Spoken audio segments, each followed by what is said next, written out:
Սիմետրիկ թե ասիմետրիկ իրադրության առանձնահատկությունը հետևյալում է, որ մենք որդեգրել ենք ռազմավարություն եւ գնում ենք այդ ռազմավարության։ Մեզ համար ակնհայտ է, որ թե Հայաստանի ներսում, թե Հայաստանից դուրս կան process-ներ եւ կան ցանկություններ եւ կան պլաններ Հայաստանի Հանրապետությանը եւ Հայաստանի Հանրապետության կառավարությանը դուրս բերել այդ ռազմավարությանը հետևելու եւ այդ ռազմավարությունը շարունակելու ուղեգծից եւ մեր բոլոր գործողությունները պետքա կարդալ այս տրամաբանությամբ։ Այսինքն մենք որդեգրել ենք ռազմավարություն եւ գնում ենք այդ ռազմավարական ճանապարհով։ Այդ ընթացքում մնացած ամեն ինչը մենք դիտարկում ենք այս դիտանկյունից եւ այս ռազմավարության ֆոնին եւ իհարկե չենք կարող չնկատել ամենատարբեր գործոններ, բայց նաեւ այս ռազմավարական տրամաբանության մեջ են մեր արձագանքները։ Ինչ վերաբերվում է պայմաններին եւ նախապայմաններին, տեսեք, մենք ինչ ենք ասում, որ օրինակ ԵԱԿ Մինսկի խմբի համանախագահության լուծարման հարցը մեզ համար քննարկելի է։ Այն նույն պատճառով, որի մասին քիչ առաջ ասացի, որ կարծում եմ, որ մենք Ղարաբաղյան շարժումը պետքա չշարունակենք։ Հետևաբար, բայց ինչու ենք հետաձգում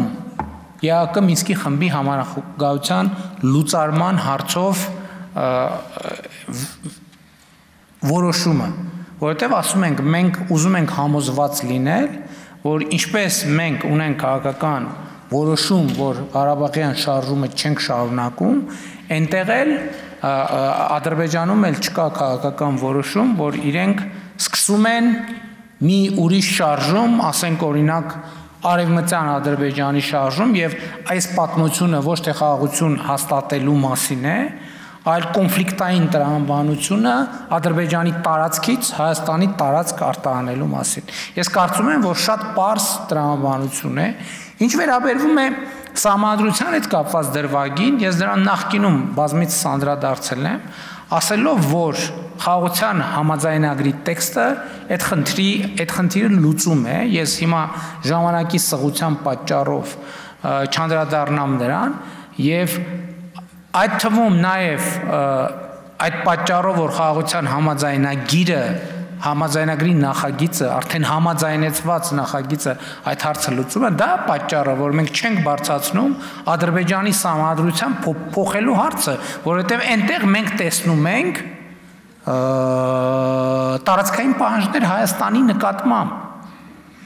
եւ սահմանադրությունների եւ այլնի հետ կապված մտավախությունների լուծման ճանապարհը ռացիոնալ մոտեցում ոչ թե նա, որ եկեք մենք ասենք, դե ուրեմն սահմանադրությունը փոխեք, որ խաղաղության որ մտավախությունները փարատվեն եւ խաղաղության համաձայնագիր ստորագրվի, այլ մտավախությունները փարատելու ամենակարճ ճանապարհը խաղաղության համաձայնագիրը ստորագրելն է, որովհետեւ խաղաղության համաձայնագրի ստորագրումից եւ վավերացումից հետո այդ տեքստը, այդ փոխադարձ պարտավորությունները կստանան ավելի բարձր իրավական ուժ, քան մեր ներքին օրենսդրությունները։ Սրանում է ամբողջ հարցը։